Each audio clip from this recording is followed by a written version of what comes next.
Hi friends, welcome to Radha Manohari vlogs. ఈరోజు మీకు ఒక పవర్ఫుల్ వెంకటేశ్వర స్వామి టెంపుల్ చూపించబోతున్నాను. అదే మెట్టగుట్ట శ్రీ శ్రీ శేషాచల శ్రీనివాస స్వామి దేవాలయం. ఈ ఆలయం ఎక్కడుంది, ఎలా వెళ్ళాలి, ఈ వీడియో లాస్ట్లో చెప్తాను ఫ్రెండ్స్.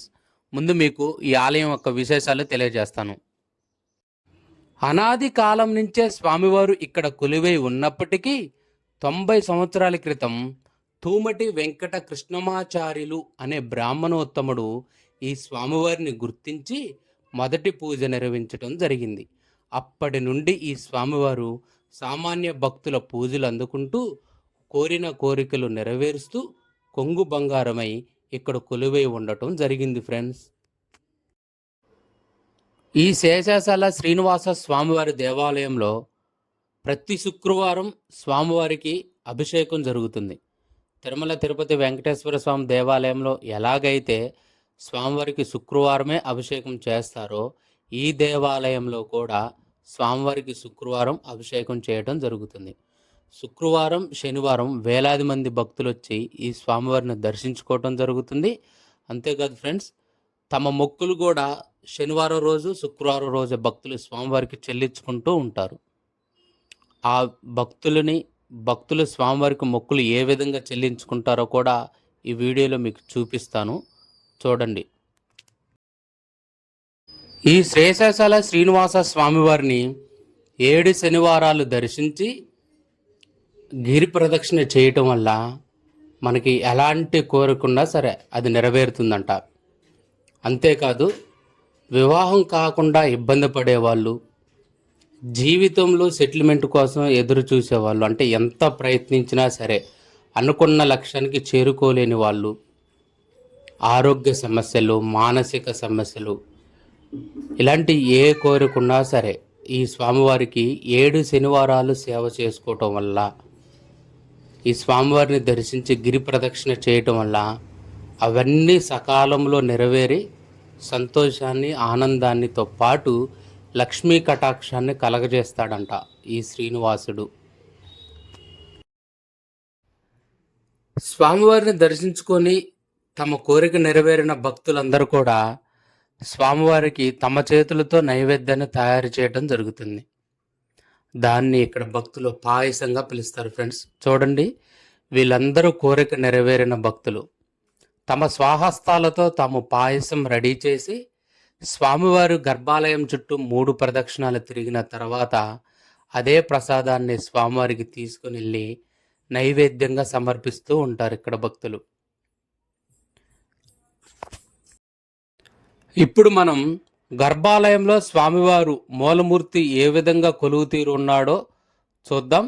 అంతేకాదు, స్వామివారికి ఇచ్చే ఆరతిని కూడా మనం దర్శిద్దాం ఫ్రెండ్స్. ఆలయ ప్రధాన అర్చకుడి మాటల్లో స్వామివారి గురించి కొన్ని విషయాలు మనం తెలుసుకుందాం ఫ్రెండ్స్.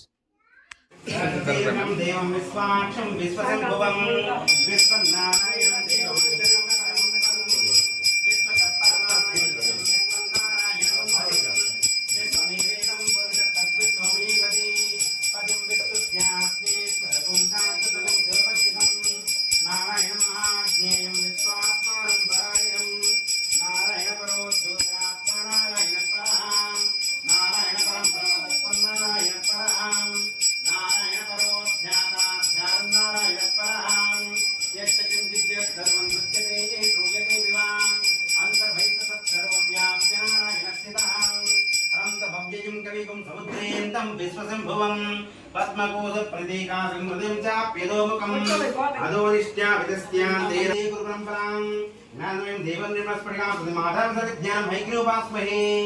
హరి ఓం.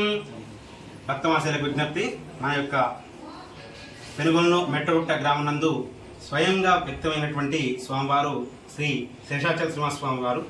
ఇక్కడ మనకి రాయి మీద ఆకృతి రూపంలో స్వామివారు వేయడం జరిగిందండి. చూసినట్లయితే మీ ఇక్కడ శంఖాకృతి, శంఖ రూపంలో స్వామివారు, అదేవిధంగా చక్రాకృతి, చక్ర రూపంలో ఉంటారు. చక్రం లోపల మనకి గాడి కూడా ఉంటుందండి. అదేవిధంగా స్వామివారి నామరూపంలో కింద నోరు, పైన శేషుడు ఉంటాడండి స్వామివారు. 5 తలతో ఉన్న శేషుడు ఉంటాడు. అందుకే స్వామి భక్తులందరూ కూడా శేషాచల శ్రీనివాసుగా భావిస్తుంటారు. మనకి మొట్టమొదటిగా స్వామివారు ఆకృతి పనులు రాయి మీద వేసిన స్వామివారు, కింద స్వామివారు, స్వయం వ్యక్త స్వామివారు. అదేవిధంగా 2014 సంవత్సరం నందు వెనకాల మనకి స్వామివారిని ప్రతిష్ఠించడం జరిగింది. ద్వారకా తిరుమలలో ఏ విధంగా అయితే కింద స్వామివారు పుటక స్వామివారు, అదేవిధంగా వెనకాల స్వామివారు ప్రతిష్ఠించిన స్వామివారు ఉంటారో, ఇక్కడ కూడా కింద స్వామివారు స్వయంగా వెలిసిన స్వామివారు, వెనకాల స్వామివారు మనకి ప్రతిష్ఠించిన స్వామివారు. ప్రతి శుక్రవారం కూడా స్వామివారికి విశేషంగా అభిషేక కార్యక్రమాలు, అదేవిధంగా చందనోత్సవ కార్యక్రమాన్ని నిర్వహించడం జరుగుతుంది. చుట్టూ ఉన్నంతా కూడా చందనం అన్నమాట. ప్రతి శుక్రవారం కూడా స్వామివారికి పట్టు మీద పట్టు వేస్తూ ఇప్పటి వరకు కూడా మనం ఈ యొక్క కార్యక్రమాన్ని నిర్వహిస్తూ ఉన్నాము. అదేవిధంగా చుట్టుపక్కల ఉండేటువంటి 5 గ్రామాలే కాకుండా విజయవాడ నుండి, హైదరాబాద్ నుండి అనేక మంది భక్తులు ఇక్కడికి స్వామివారిని దర్శించుకోవడానికి వచ్చి మొక్కులను మొక్కుకుంటూ అనేకమైనటువంటి కోరికల్ని తీర్చుకుంటూ ఉన్నటువంటి సందర్భాన్ని మనం గమనించవచ్చు. అదేవిధంగా మనకి ఇక్కడ ప్రతి శనివారం అంటే 7 శనివారాల పాటు వారానికి 7 ప్రదక్షిణ చొప్పున గుట్ట చుట్టూతా కూడా చేసి 7 వారాలు 7 గిరిప్రదక్షిణలు చేసినట్లయితే కనుక కోరిక అనేది శీఘ్రంగా నెరవేరుతుంది అనేటువంటిది ఇక్కడ ప్రశస్తండి. స్వామివారిని నమస్కరించుకోండి. ఏడుకొండవాడ వెంకటవాడ గోవింద గోవింద, ముక్కులవాడ అనాథరక్షక గోవింద గోవింద. కృష్ణారెడ్డి గారు చైర్మన్ గాను, అదేవిధంగా 5 గ్రామాలకు సంబంధించినటువంటి వివిధ సభ్యులందరూ కూడా కమిటీగా ఏర్పడి స్వామివారికి సంబంధించినటువంటి అనేక సేవా కార్యక్రమాల్లో వారు ముందుండి ఈ యొక్క స్వామివారి యొక్క సేవా కార్యక్రమం ముందుకు తీసుకుని వెళ్తున్నారు. ఇక్కడ భక్తులను కూడా ఈ యొక్క స్వామివారిని వద్దకు వచ్చి విశేషంగా కోరికలు నెరవేర్చుకొని వెళ్ళవలసిందిగా తెలియపరుస్తున్నాం. జై శ్రీమన్నారాయణ. మీరిప్పుడు చూస్తున్న ఈ శిలపైనే స్వామివారు శంకు చక్రాలు నామంతో పాటుగా ఆదిశేషుడి పడగ నీడలో స్వయంభూగా వెలవటం జరిగింది. తర్వాత భక్తులందరూ కలిసి ఈ స్వామివారి వెనక భాగంలో తిరుపతి వెంకటేశ్వర స్వామి విగ్రహం ఎలా అయితే ఉంటుందో అలాంటి విగ్రహాన్ని ప్రతిష్ఠ చేయటం జరిగింది ఫ్రెండ్స్. ఇక్కడ మీరు చూస్తున్న ఈ మహిళా మనుల్ని చూస్తేనే మీకు అర్థమవుతుందిగా ఫ్రెండ్స్, ఈ స్వామివారిని దర్శించుకున్న ఫలం ఒట్టికే పోదని. అంతేకాదు, ఈ స్వామివారి ఆలయంలోకి ప్రవేశించి ఈ స్వామివారిని మనస్ఫూర్తిగా నమ్మి ఈ స్వామివారి కొలివే ఉన్న గిరికి ప్రదక్షిణ చేయటం వల్ల 7 శనివారాలు ఆ కోరిక తప్పనిసరిగా నెరవేరుతుంది. అందుకు ఇక్కడ ఈ మహిళా మనులు కొడుతున్న కొబ్బరికాయలే సాక్ష్యం. ఈ స్వామివారి ఆలయంలో విశేషంగా లడ్డూ పులిహార ప్రసాదంగా భక్తులకు ఇవ్వటం జరుగుతుంది.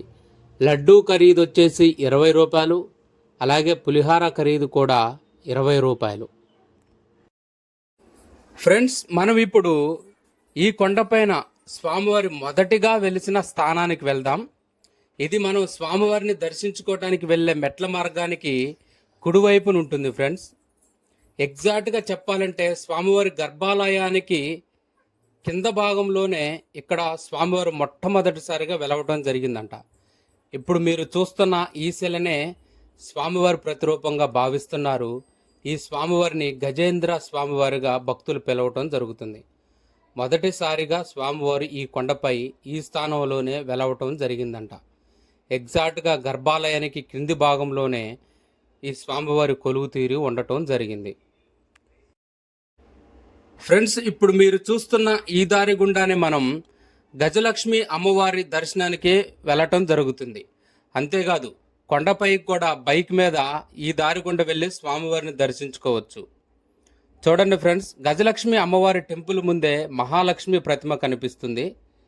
ఈ ప్రతిమకు ఎడమవైపు నుంచి మనం గజలక్ష్మి అమ్మవారు ఆలయానికి చేరుకోవచ్చు.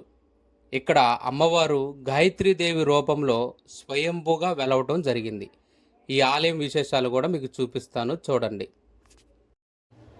భక్తులు తమ స్వహస్తాలతో ప్రసాదాన్ని అంటే నైవేద్యాన్ని తయారు చేసి గజలక్ష్మి అమ్మవారికి సమర్పిస్తూ ఉంటారు ఫ్రెండ్స్. ఇప్పుడు మీరు చూడండి, ఇదే గజలక్ష్మి అమ్మవారి టెంపుల్.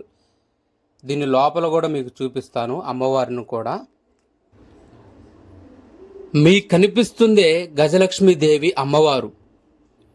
అమ్మవారి వెనక భాగంలో పసుపు కలర్లో మనకు ఒక శిల కనిపిస్తుంది కదా, ఆ శిలలోనే అమ్మవారు గాయత్రీదేవి రూపంలో స్వయంభూగా వెలవటం జరిగింది. తర్వాత కాలంలో భక్తులందరూ అమ్మవారికి విగ్రహాన్ని ప్రతిష్ఠ చేసి పూజలు చేస్తున్నారు ఫ్రెండ్స్. ఇక్కడ మీకు అమ్మవారిని కూడా చూపిస్తాను, చూడండి. భక్తులు కోరిన కోరికలు నెరవేర్చే కల్పవల్లి ఈ గజలక్ష్మి అమ్మవారు ఫ్రెండ్స్. ఈ క్షేత్రంలో వేలాది మంది భక్తులు ఇలా రాయిపై రాయి నిలబెట్టడం వల్ల తమ స్వంతింటి కళ నెరవేరుతుందని భక్తులు నమ్ముతుంటారు ఫ్రెండ్స్. ఈ కొండపై నుండి స్వామివారిని మనుషులు గుర్తించటానికి పూర్వం ఇక్కడ ఈ స్వామివారిని ఒక మహాసర్పం సేవించేదంట. రోజు స్వామివారికి పూజలు అర్చన చేసేదంట.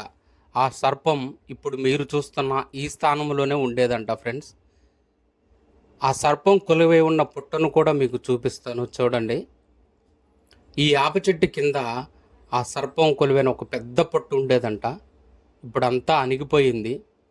ఇప్పుడు మీరు చూస్తుంది పుట్ట భాగం ఫ్రెండ్స్. ఇదంతా ఒకప్పుడు పెద్ద పుట్ట అంట ఫ్రెండ్స్. శివాంశ సంభూతుడు, రామబంటు, రామదూత, ఆంజనేయ స్వామి కూడా ఈ క్షేత్రంలో కొలువు తీరు ఉండటం జరిగింది. ఈ స్వామివారిని కూడా వేలాది మంది భక్తులు దర్శించుకోవడం జరుగుతుంది ఫ్రెండ్స్. గర్భాలయంలో స్వామివారు ప్రసన్న ఆంజనేయ స్వామి రూపంలో మనకి దర్శనమిస్తూ ఉంటాడు. మీరిప్పుడు చూస్తుందే వంటశాల ఫ్రెండ్స్. భక్తులు తమ స్వహస్తాలతో తామే స్వామివారికి నైవేద్యం వండుకోవటం జరుగుతుంది. ఆలయ సిబ్బంది భక్తులకి గ్యాస్ పొయ్యిలను కూడా ప్రొవైడ్ చేయడం జరుగుతుంది ఫ్రెండ్స్. చూడండి ఎంతమంది మహిళలు స్వామివారికి పాలు పొంగళ్ళు చేస్తున్నారో. ఈ దేవాలయం పెనుగొలను గ్రామం, గంపలగూడెం మండలం, ఎన్టీఆర్ జిల్లా, ఆంధ్రప్రదేశ్ రాష్ట్రంలో కొలువై ఉంది ఫ్రెండ్స్.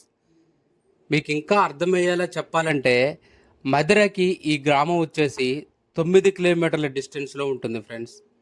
ఇంకొక విషయం ఏంటంటే భక్తులకు మనవి చేసేది, మీరు ఇక్కడికి రావాలి అనుకున్న వాళ్ళు భోజన సౌకర్యాలు మీరే ఏర్పాటు చేసుకోవాలి. ఈ ఆలయ పరిసర ప్రాంతాల్లో రెస్టారెంట్లు కానీ హోటల్స్ కానీ ఏమీ లేవు. కాబట్టి స్వామివారిని దర్శించుకోవాలనుకునే భక్తులు తగిన జాగ్రత్తలతో రాగలరని నా మనవి.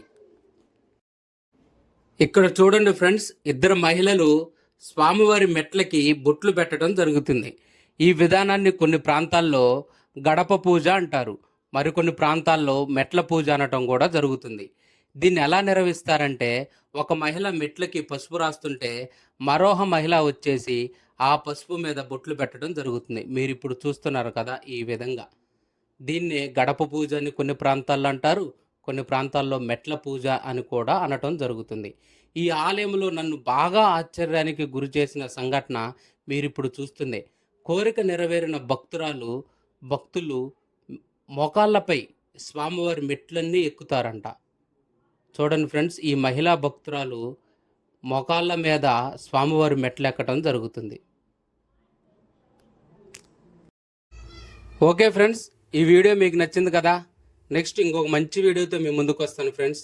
Please like and share, subscribe my YouTube channel friends. Bye friends.